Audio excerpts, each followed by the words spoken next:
Welcome back to the True North CFL podcast. This is going to be an off-season special, and we're also going to talk about the fall prospect rankings. I am your host, Jimmy Leach. You can follow me on my Twitter at Jimmy Leach CFL. I'm Taylor Curry, and you can follow me on Instagram and Twitter at Taylor Curry SK. I'm James Tees, and you can follow me at James_Tees. That's TEES. All right, so obviously with the CFL being postponed, there isn't a ton of CFL news, so we're going to cover some of the main stories, and then we're going to get into some Canadian ex-CFLers, see how they're doing in the NFL, then talk about the prospect rankings and some other notable Canadians in the college system. And without further ado, let's get into the news. So, Three Down Nation posted a really interesting article about Canadians' experience in the Mexican Professional Football League, and some of it was very interesting. If you haven't checked it out, I highly recommend it. And what do you two kind of have to say about the article before I get into it? And I would never want to play in Latin America after reading this post-football. Yeah, it sounded tough. Just reading it again right now, they'd scream at me for not knowing the assignments, but the playbook wasn't finished, and they would change things without telling me. That's super sketchy. And then not even getting to the steroids or the drugs that a lot of the players took. Like, they said one of the drugs they were taking, they were like M&Ms, I guess. Like, they were super common. And the pills they were giving them were a drug that had not been approved in the United States or in Canada because it causes like severe liver damage. And it's just like, wow. And then they're injecting them with some drug that some of the players didn't know what it was, and some of the Canadian kids said no to it because, they didn't know what it was and they didn't want to put it in their body. Yeah. Oh, it was just, it didn't, I think there was, one or two good stories in there, but the rest of them, it sounds like they really didn't have a good time, so be curious to see how CFL 2.0 is affected from here on with it.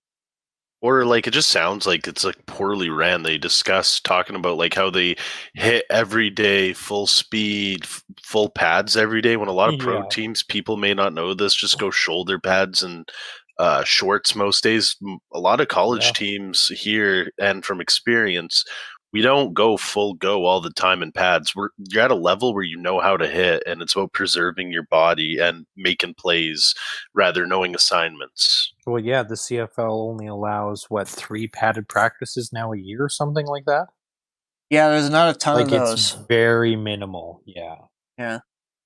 I don't know, some of that stuff was super sketchy, and apparently some of the players had issues getting paid in US dollars, which was part of the deal to send them down there. Some of them wanted to pay them in, I guess, pesos, and just, again, things like that. And I don't know, there was just a lot of sketchy stuff. Like, the one team that was, the quarterback that went down there talked about how, he kind of got the shaft, even though he kind of outperformed the Mexican QB there, just because that Mexican QB was kind of like the face of the league, and they didn't want some Canadian kid taking his spot, even if he was objectively better. Yeah, to quote it right here, Graham Kelly got shafted pretty hard. He was a better quarterback than Bruno, but Bruno was the face of their team. Ownership wanted him to be the starter no matter what. I wonder what would happen if an actual good QB went down there, and no hate on that guy from Mount Allison, but it's not like he's that nice with it. I wonder how they would have treated a better U Sports quarterback or better players. Yeah, like a Noah Pickton or something like that. An established guy who's a Heckrite winner for sure. Yeah. Yeah, that would definitely be interesting. Yeah, it sounded like different teams were treating players better than others, like the Graham Kelly's team, the Raptors. They didn't seem to really want the Canadian players, whereas I think the team's called the Oshos was the team that the one guy had a very positive experience with them. They, opened the Canadian kids with open arms. They actively tried to integrate them into the team, and I think that's where more of the positive stuff from the article came in. Oh, for sure. They realize that they got these guys who actually have real skill and can be an impact player. Yeah.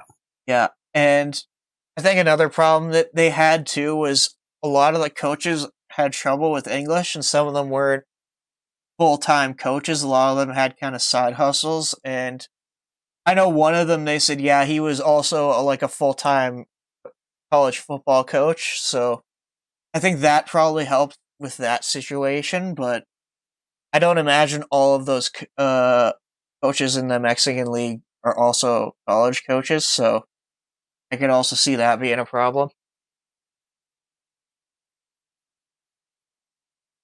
Yeah, overall, mixed reactions. I'd be curious to see how it would go if these guys went to Europe instead of Mexico.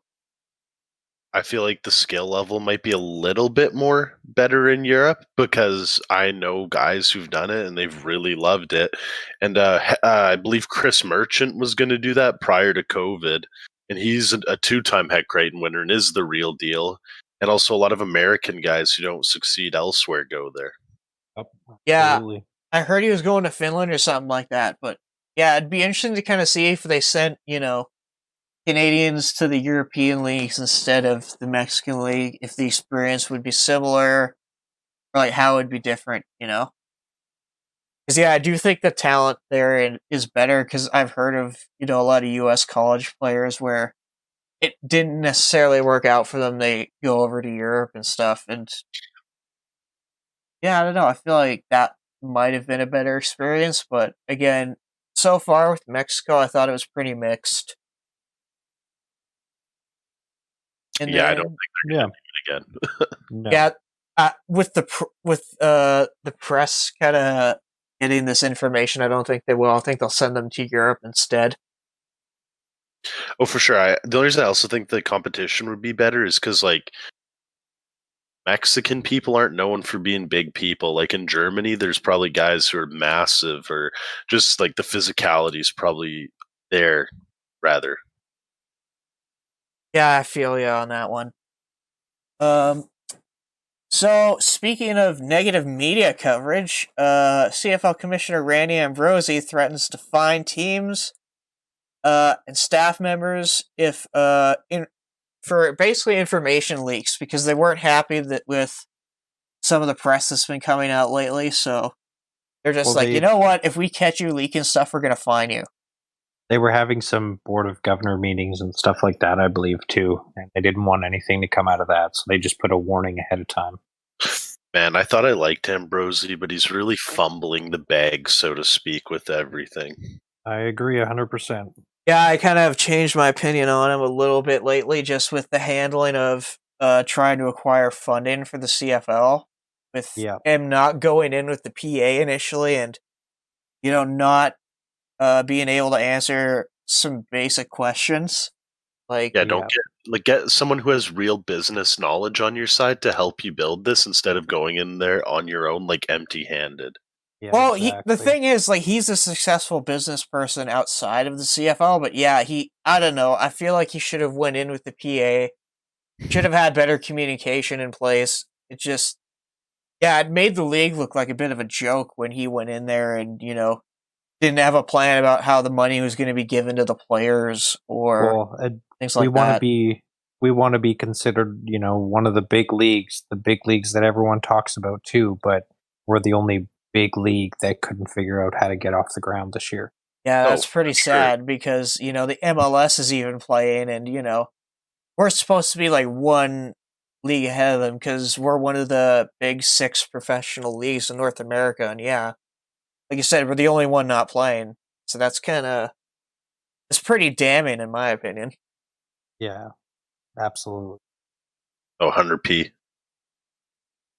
And then probably our last piece of big news is BC GM Ed Hervey stepped down as the BC Lions general manager. he cited, I believe it was family and personal reasons for stepping down. So interesting. I don't know what they go. Oh wait, go ahead. I heard a rumor that Roy Simon could be the next GM. Oh, I could definitely see that. Yeah, be interesting. He's been working in their scouting department for a long time, hasn't he? Well, yeah, and that's something that the CFL's been lacking is like the NFL has their PA after and people are still involved in things. CFL, you don't get that. Like, you don't get players turning into coaches like too often. You know, it's there, but it's not there as much as it should be. Yeah, you always get guys coming from the US that, there's a job open.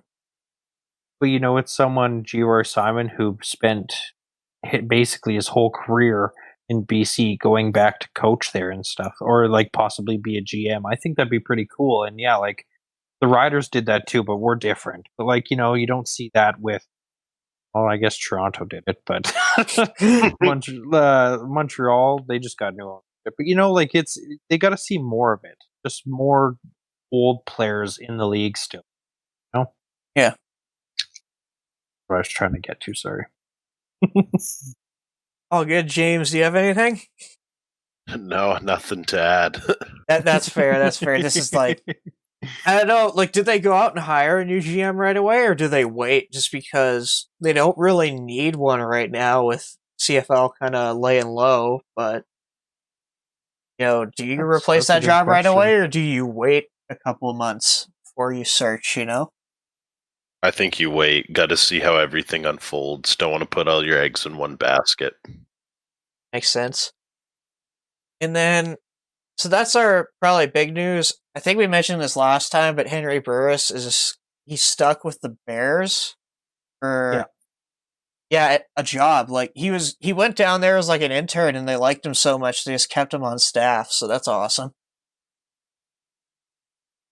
Especially because he used to play. Well, he did play for the Bears way back when. Yeah. Yeah. So that's pretty glad to see he's succeeding. One of those players I really liked. Just seems like a good guy. Well, is a good guy when I've met him. Just overall happy for him. Yeah, absolutely. So speaking of NFL success, let's go to Canadians and ex-CFLers that are currently in the NFL. So let's start off with a guy who's been popping off recently, and Chase Claypool. What do you guys have to say about him right now? Well, I've had him on my... Oh, you go ahead, James. I'm telling you this right now. He was number 2 in the CFL prospect rankings. Nah, he should have been number 1. He shouldn't even be ranked. Chuba Hubbard's not ranked because people think he's a first, second rounder. And I put Chase Claypool in that vein. I've been telling people, he was the Notre Dame team MVP.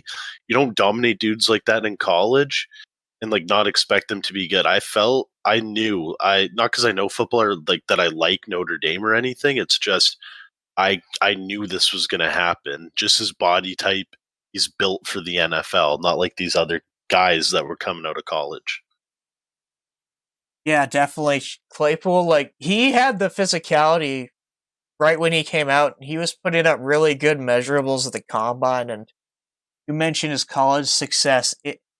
He just seemed like he was going to be good for somebody, and yeah, with Pittsburgh, he's kind of taking Deontay Johnson's spot a little bit recently. He's getting a lot more targets, especially these last couple of weeks. So I hope he builds on that, man, because he's been good. He's averaging 19.7 yards per catch, 17 receptions, 4 touchdowns, receiving, and 335 receiving yards. That's pretty good for a second-round guy or a receiver in general. Well, and you think too, he kind of took away almost all of Juju Smith-Schuster's targets too. He was their number 1 guy, and I've been watching every Sunday, and I've barely seen compared to Chase Claypool. Yeah, it's pretty nice to see the native Abbotsford, BC, kind of producing out there, man. It's nice.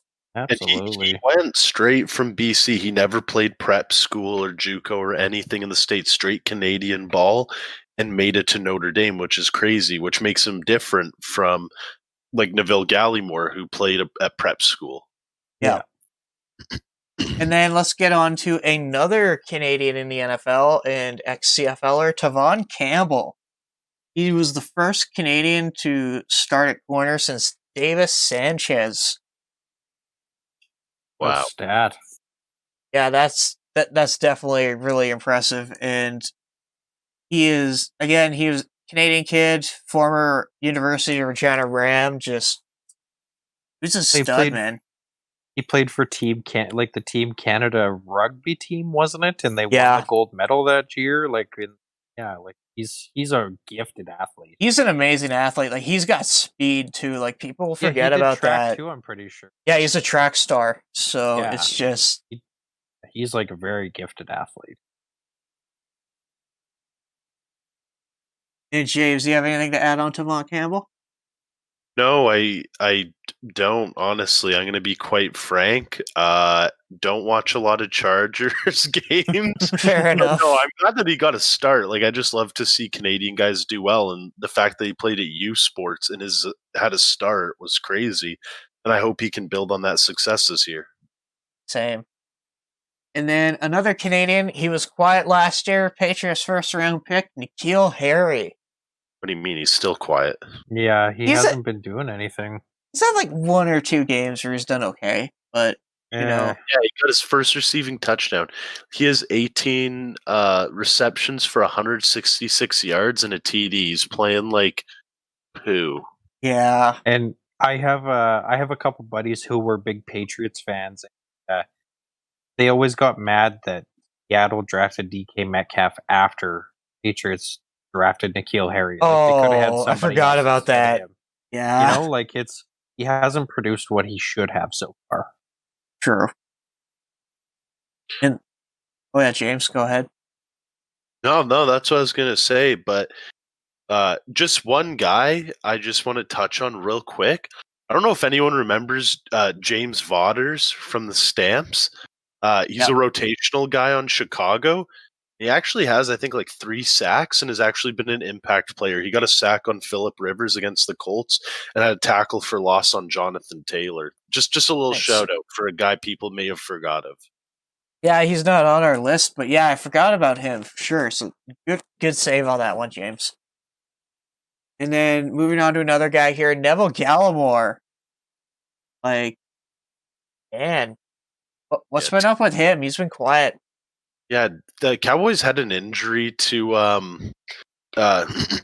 Geno Atkins, yes, when he tore his Achilles, and everyone's like, oh, Gallimore's going to get the start. No, man, he's just been buried behind the D-line. He only has 2 solo tackles and 1 assisted, and he hasn't looked very good, but I also thought when people had him as a first-round pick was kind of a stretch. He's not been and I was wrong about Geno Atkins. It was Gerald McCoy. My apologies, guys. But a lot of guys got injured, and he hasn't done much. And yeah, that was a stretch having him as a first-round pick. But he's developing.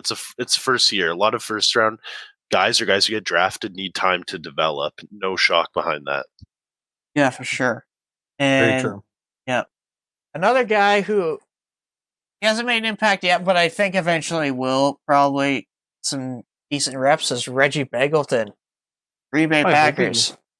I hope he eventually gets some reps with the quarterback he'd have throwing to him. But it's wide receivers are tough in the NFL to get in there. So I just hope he gets a fair shot.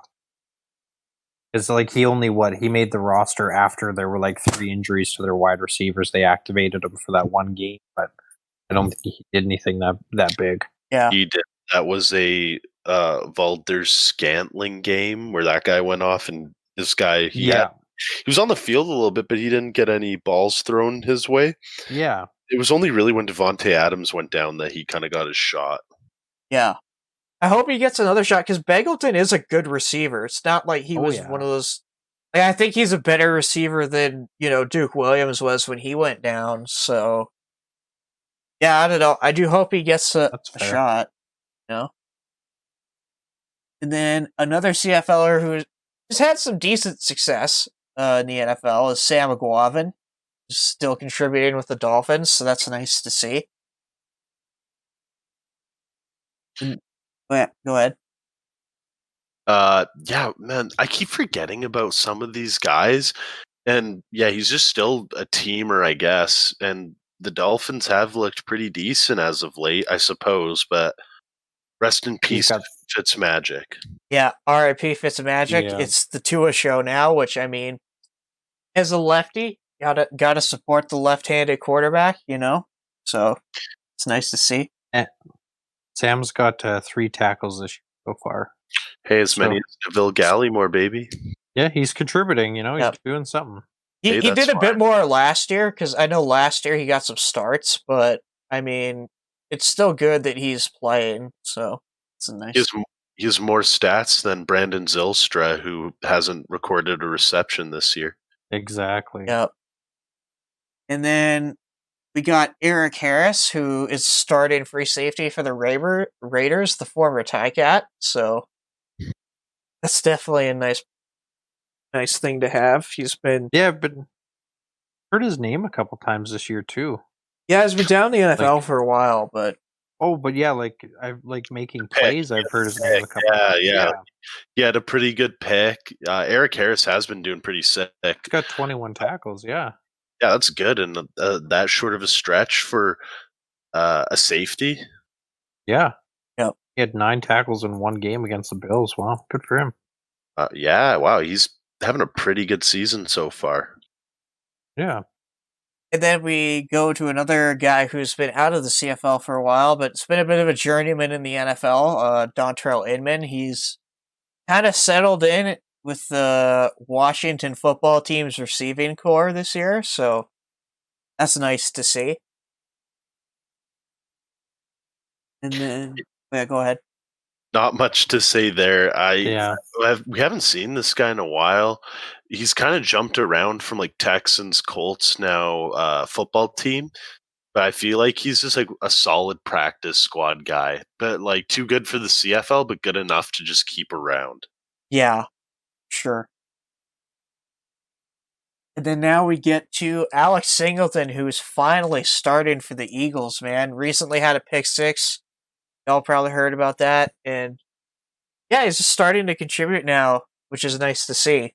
Yeah, he's got 15 tackles, and he actually started last week. So Yeah, no, he has 2 starts, man, and he's Yeah. assisted in the interception, and he's still a ball hawk, man. He's around every play. If we're recording this on yeah. the Friday night after the Thursday night game with the Giants and Eagles, and if you just look, he's around everything. He's back and forth. I'm surprised he played linebacker in the CFL. He's bigger than Charleston Hughes, guys. Really? Really, I didn't know that. Yeah, Charleston Hughes is like 6'1", Singleton's like Oh, 6'3", that's 245. That's true. Yeah. Yeah, people forget DNs are tiny in the CFL, except if you're Willie Jefferson. Yeah. Yeah. And then let's go to a guy who hasn't made an impact, but had some buzz earlier on. Chris Streveler, Hey, he's getting made a some couple reps as the plays. Cardinals' backup, man. Yeah, he got some rushing stats. One of those games. What did he get? Like a couple rushing yards on 4th downs. Yep, He's getting there. He's the first CFL QB to record a stat in the NFL since 2009. So Yeah, interesting history there for you. progress. That's what I'm talking about, baby. About time. Of all the QBs you could have asked me, who is going to be the first CFL QB of the pool last year to record a stat in the NFL? Chris Streveler's probably pretty low on that list. Like, I probably would have had Bo ahead of him, but like, it's still good to see, you know? Yeah, But Bo's money chasing. Chris is a young buck. True. yeah. True. Because I seen a post someone put on Instagram the other day. I think it was, and it said, the Minnesota Vikings would have put in Bo Levi Mitchell by now this year. Yeah, probably. It's like, oh, I don't know about that.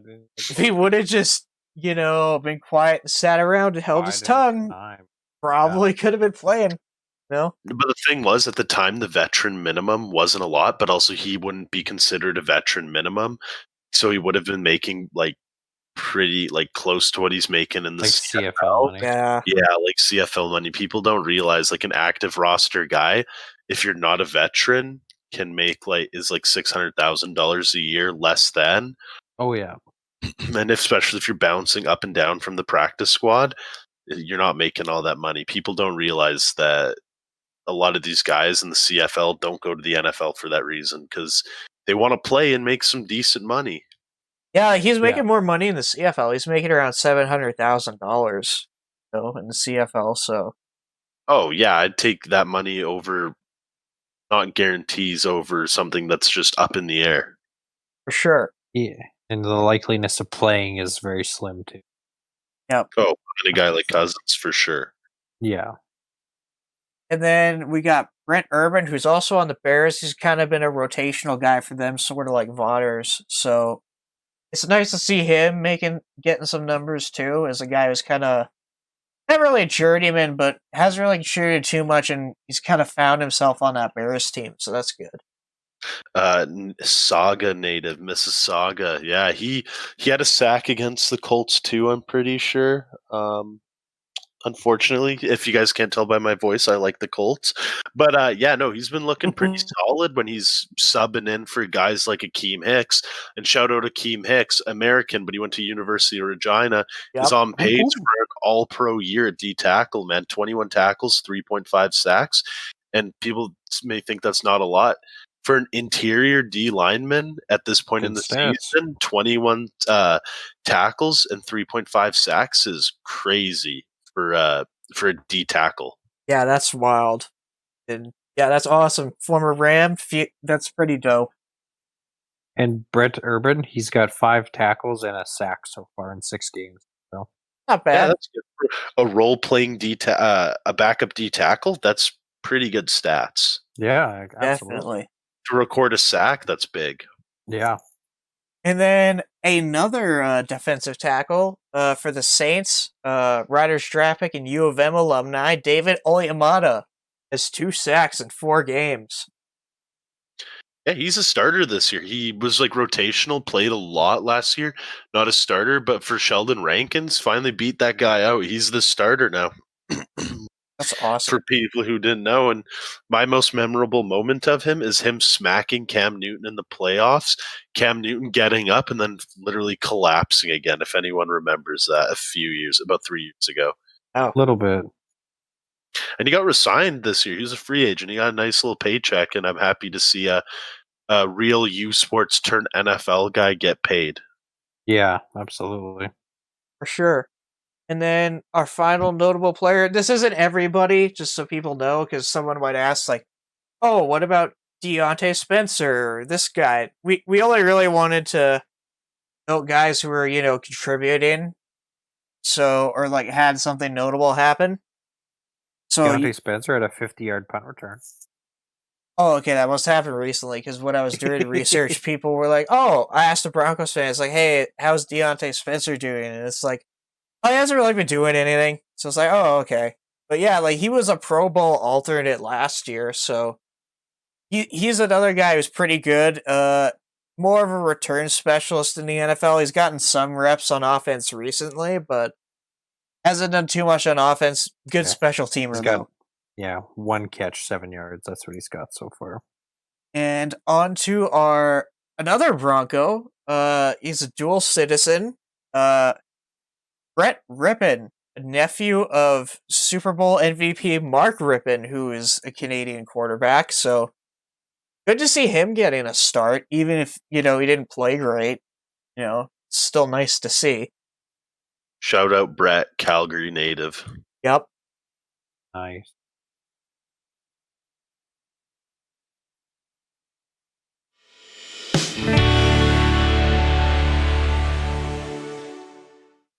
All right, so now we're going to move on to the notable Canadian prospects. These guys are not eligible for the CFL draft, or they're not ranked. We're going to do the fall rankings in a different episode of the podcast. So yeah, we'll just go over some notable Canadians in the NCAA right now. So first off, we got Ajo, the Clemson freshman, James. What do you got to say about him?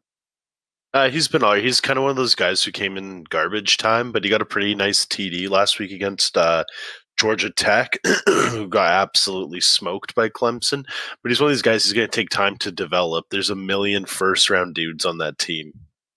For sure, yeah. Like to even play at Clemson, you got to be pretty good. And as a freshman, I feel like that's decent accomplishment. Oh, for sure. So the thing is, like, there's also a lot of other guys. There's a guy named Lamar Goods. He's signed to Florida, and he's not even a dresser, and he was higher ranked than Ajo was for Canadians. Like, that's what I mean. The fact that Ajo is actually like dressing is insane and has a TD. That's crazy. It doesn't matter the opponent, but the fact that he's dressing for a team like that is insane. For sure.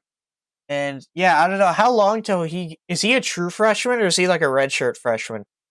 I think he's true. I'm not entirely sure because I know he played prep school. I knew him from high school, but I'm pretty sure he played prep school first. Yeah, that's cool. You have a lot of connections to these guys, man. That Berta connection, I'm telling you. Yep. And then we got Jared Wayne, who is a sophomore wide receiver at Pitt. What do you know about him? He's been okay. He's got one touchdown and about 136 yards. His only touchdown, I don't want to say what exact team it was. It was against Syracuse. He had his one TD. His biggest game's been against Boston College, but man, he's only had like 9 receptions. So I suppose, but also Pitt has not been playing good. They got smacked by Miami and lost to Boston College. So yeah. So he's doing all right. He's doing all right. He'll get better. He'll get better. All right, that's good. And then we're gonna go to Tavius Robinson of Old Miss, outside linebacker, who's a junior. I know this guy transferred from U Sports, didn't he? Yeah, he played at Guelph. I've played against him. He's like a 6'9" D end, so that's obviously the Div 1 appeal. So he has 2 more years after this one because this one does not count towards NCAA eligibility. And also the thing is, Ole Miss, people may not know this, have I think it was statistically the worst defense in FBS. So that's kind of embarrassing. And over the past few years, he doesn't have any sacks, but he has a few tackles so far. Even though his job is being an edge rusher, he kind of got blown up against Bama, but he kind of needs to fill out and gain like 15, 20 pounds, and I think he'll be a stud. Interesting, yeah. I don't know. I've heard good things about him, so hopefully things pan out with him. His reach is insane, and that's going to be crazy to see what he can do with it. Because you don't see a lot of 6'9" guys be good at football. For sure, you got like some guys like Willie Jefferson, but yeah, that's kind of rare talent. So we'll have to see how he develops. And then this guy is a Bama wide receiver. John Mechie III plays for the Crimson Tide as a wide receiver as a sophomore. I hate to use this and now this saying, but it's like a Toronto, and he's a Brampton man's. He's from Brampton. Sophomore, so that means he's in his second year. Last year he didn't really record. He just got played in garbage time, didn't record many stats, but this year, oh my god, this guy's looking like a first round receiver. I think he had like a 70-yard TD against Ole Miss, and then he had a touchdown against, it was like a bubble screen almost. Against against Georgia last week, not Georgia Tech rather, but he has like 3 touchdowns on the year. He's looking unstoppable. He's going to be a junior next year. He's got essentially 3 more years because this year doesn't count for NCAA eligibility. I don't care. I'm going to say now, hot take. He's going to be a first round receiver eventually. Yeah, man, he looked really good in the tape that I saw. Like, I don't know if this is the right comparison. You know more than me because you follow college more, but he looks like Henry Ruggs. Like, he looks like that deep receiving option. Like, yeah, the speed guy, the guy who, not like a Jerry Jeudy where he's more of a technician, but a home run hitter. One of these guys who can house it at any moment with his speed. Yes, that's what I see him as. Okay, yeah, good. So I'm not off on that comp, so that's good to see then. And then another Canadian. This one's at Syracuse. Strong side linebacker Terrell Richards. Yeah, he's an Ottawa guy. I think when he first got there, he was a safety, if I'm not mistaken, and then he kind of filled his frame out and became that linebacker. He has 15 tackles, 1 sack, and a forced fumble. Pretty good numbers, but he's also on a horrible team. He had a 9-tackle performance last week where they lost against Liberty, but he's from Brampton as well. He's a junior, so next year he's a senior. I don't think he's going to be an NFL guy, probably a CFL guy, if I'm being quite frank. All right, that's good to know. Yeah, I don't know. I saw a bunch of Syracuse guys that were Canadians. Some of them were ranked, some of them weren't. So we'll kind of have to see. If I miss enough guys that aren't draft eligible, we might include a couple more on our draft episode, but we'll see. And then this guy, this one, 3Down Nation has a great series where they look at Canadian college players every week called Intro to Canadian Studies. And that's where I found this guy. Akeem Messidor, defensive lineman at West Virginia. He's a true freshman. He has the 3rd most sacks in the NCAA, and he shares the lead for the most by a freshman. Yeah, he's not even a starter. He's a rotational defensive lineman. He plays kind of like the 3-tech, but he's like a strong side D end. His brother, if I'm not mistaken, or he's related, same last name, I know they're both from Ottawa, plays on UCLA, but UCLA has not played yet because it's Pac-12. He's in the Big 12, which I'm kind of shocked. There is plays where I saw him. There's another play where against Kansas, their running back literally jukes him out and his ankles get broken, but obviously it's going to come with time, his skill. He's a true freshman, so that's absolutely insane. And he's on the up and up. He's playing on a team that's pretty mediocre, so he's going to see a lot more action. All right, that's good. Especially wow, he true freshman tied for the most sacks by a freshman, man, and he's Canadian. That's awesome. Yeah, he's one of those guys who went down to the States to play prep at Clearwater, where literally I think a Joe played pardon my language, Clearwater, and like a lot of these guys on this list played at Clearwater. Interesting. Yeah, that's where I don't know. Not Mechie didn't play there, but other guys we've discussed before have played at that school in Florida. They love their Canadians. Well, that's good to hear. And then we can talk about this guy because he's not ranked by CFL Scouting Bureau. Chubba Hubbard of Oklahoma State. No? Oh, bro, Chuba. Don't disrespect the Berta man's name like that. I thought I said Chuba, or did I say Chubba? You said Chubba. It's okay. Chuba. My bad. But yeah, he's 246 rushing yards, 5.9 yards per carry, and 3 rushing touchdowns and 1 receiving, if I'm not mistaken. He, man, last year he had 2,000 scrimmage yards. He has 740 right now, and they've played 3 games. And people are like, oh, Chuba doesn't look the same. You got to think about this. They don't have a full starting QB yet, so he's tasked with the ball. And I'm going to be honest, I don't think Oklahoma State's roster is like too crazy. But right now they're the number 1 team in the Big 12, and they could do some stuff because he's still toting the rock and running it really well. And I think that's good. They don't even have him ranked in the Canadian top prospects because this guy's like a first-round running back. And people are like, oh, his stats may not show it, but he's built like it. He's a track star as well. That's so awesome. Think about that, man. Didn't he was either runner-up or he won some big award for like the top college running back last year, didn't he? Yeah, he did. It was him versus Jonathan Taylor, and he won it. Nice. And beating out a guy like Jonathan Taylor, who's like insane. Well, he's an NFL starter, so obviously he's a good player. Yeah, that shows he's got a lot of potential in the NFL. Oh, for sure. And Chuba Hubbard, people don't know this, went right out of high school. He didn't play prep school or anything. So he's real deal homegrown Canadian kid, grew up in Edmonton, Sherwood Park rather, which is basically Edmonton. Sorry, listeners, if you get mad at me saying that. But yeah, he's one of these guys who just got found out of Canada, and he's insane. Did you play against him, or was that another guy that you told me you played against? No, I have not played against Chuba Hubbard in high school. I played against Eamon, who's the number one pro, okay, yeah. I believe.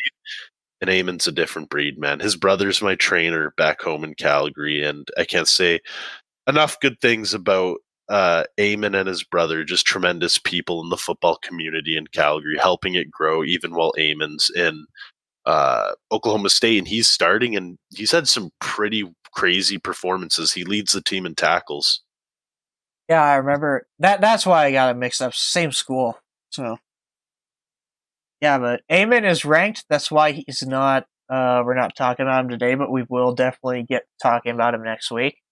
As well as Joshua Palmer at Tennessee and some of those other gentlemen at Virginia, the starting left tackle in Iowa. Those will be covered at a later date, guys. That Virginia kid, that wide receiver, is interesting. He's the guy who beat out the guy who got drafted high in the CFL draft last year.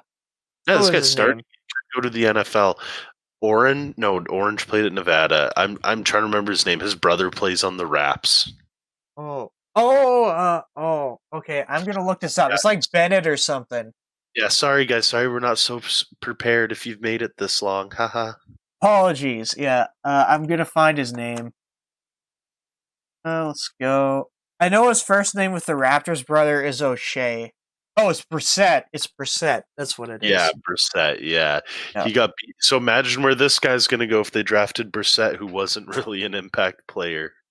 Yeah, like he had a good year. I think it was West Virginia, and then he transferred to Virginia, and he didn't play that much. He played for an FCS team in Virginia called Richmond. Oh yeah, that's right. You're right. That's where Jacob Ruby of the Eskimos played, who's also a Canadian who played NCAA. Yeah, like he had a good year there, and then he transferred over to Virginia, and this guy that is eligible this year was the guy who beat him out for the job, so it's definitely going to be interesting to see where he goes in comparison to Brissett. Okay, so let's move on to COVID activities. So this is where we kind of give you guys a recommendation and kind of things we're doing during COVID. So for me, my recommendation, go watch The Boys. It's a Amazon Prime Video series. I forgot something. One last prop. Sorry, go for it. Let's go back. Matthew Bergeron, the starting left tackle on Syracuse, guys. I'm so sorry. This just came to me. Oh, yeah. From Quebec. There we go. Another Syracuse guy. Yep. My apologies, guys. That just came to me. Syracuse has 1 million Canadians. It just gets... I keep forgetting. That's true. They really do.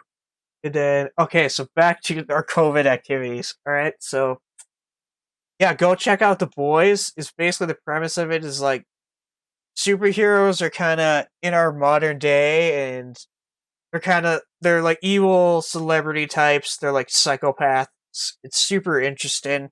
Go check it out. If you don't have Amazon Prime, go find it somewhere else. We're not going to tell you where to find that stuff, but it's definitely a show that's worth watching. Hey, and shout out Amazon Prime, no free shout outs. And shout out Borat 2, guys. Come on, go. If you're going to get Amazon Prime just for Borat 2. I like that we have 2 Amazon Prime shows on this list. So. I'm so sorry, Taylor. It's okay. It's okay. I've been doing other things too, I guess. So my COVID activities is just been working, not watching the CFL, of course. And yeah, just I watched Borat 1 a couple times and been watching the second one even more. So yeah, no, great movies. And if you like kind of darker comedy and like to make fun of Americans, it's definitely worth watching. Wee wah, or however it's saying it. Wah wah wee wah. Yeah, I like it how I'm a Sacha Baron Cohen fan, and I messed that up. Well, for me, if you guys didn't know, I play youth sports. Season canceled, but the grind doesn't stop, guys. I'm still training, working out. But besides that, man, I've just been hitting the sticks while doing school, guys. Trust me, schoolwork is a priority. But if not, I got back into Warzone. I took a 3-month break from it, and now I'm just so heavily invested in Warzone again, as well as Madden 21, guys. Man, The Ultimate Team or what? No, I'm not playing Ultimate Team. I just like to play online head-to-head and absolutely smack people because I'm actually like a bad god, no cap.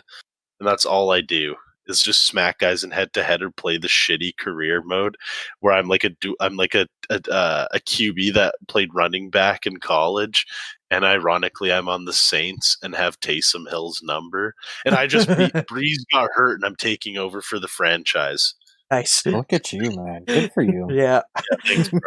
That took a lot of work. And They're like, I don't know if you've proven yet, bro. I had pardon my language. Sorry, I had 7 touchdown passes and 2 rushing. Okay, don't tell me I'm not ready to lead the freaking Saints. Okay.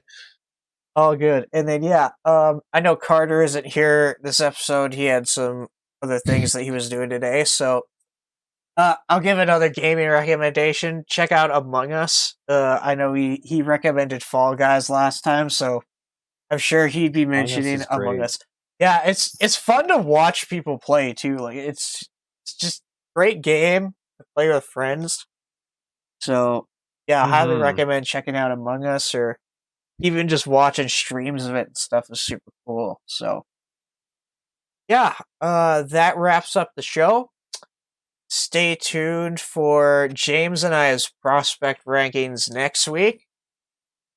And yeah, go check out our social media. So just search up True North CFL Podcast we recently have a Facebook page.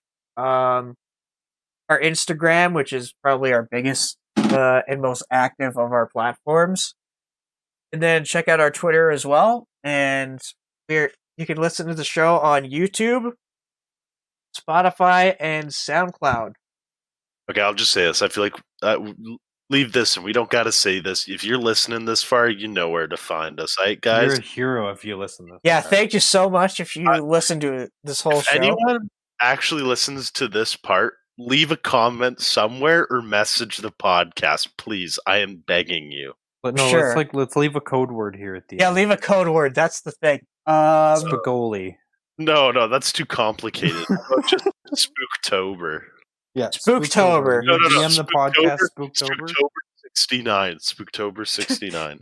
All right, if that's what you want to do for Halloween. Yeah. All right. Thanks, otherwise, yep. That concludes the show. Thank you very much for listening. This is the True North CFL podcast signing off.